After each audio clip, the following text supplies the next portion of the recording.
Anger management for youth.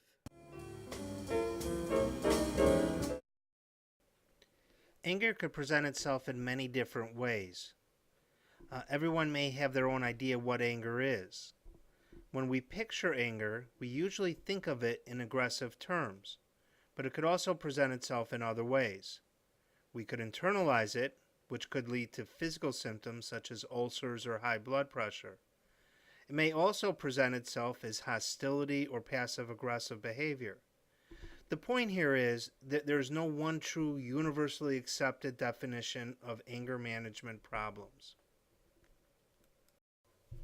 Anger is a human emotion. We cannot avoid it, just as we cannot avoid being sad or happy. It is how we express this emotion that is important. Defining anger concerns is really relative to the situation. It's usually circumstances that define if it is a problem.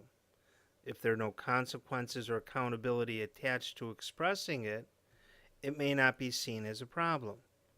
An example of this would be a supervisor who allows an employee to swear or carry on when that employee is upset and excuses that behavior as letting off steam. That same response in a different setting may get him in trouble.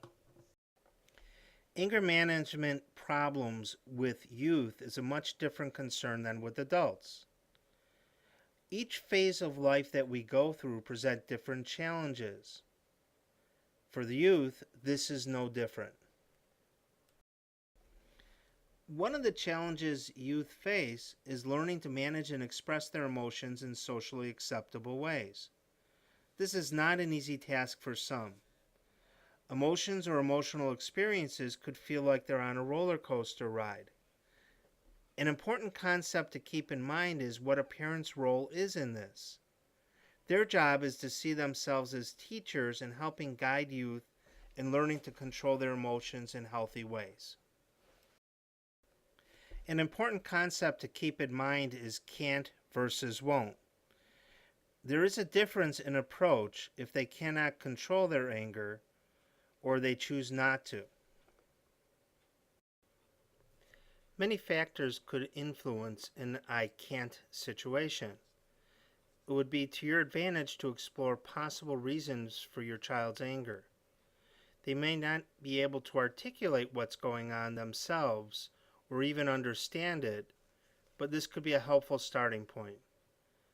Sometimes anger issues are part of symptoms you see with a particular diagnosis or disability. The won't presents a different path to go down. Most of the time, their anger could be serving a function. Parents or authority issues may back off sooner. They are fearful of saying the wrong thing that could set off a youth on an anger episode. Youth reactions to situations shapes the parent's behavior in avoiding them having to be more accountable for their emotions. If a parent is looking at it from a perspective of I can't, they want to offer their children tools to master their anger. In some cases, the average parent may not have the resources to do this on their own. It could be helpful to talk with a professional who may be able to assist you in this.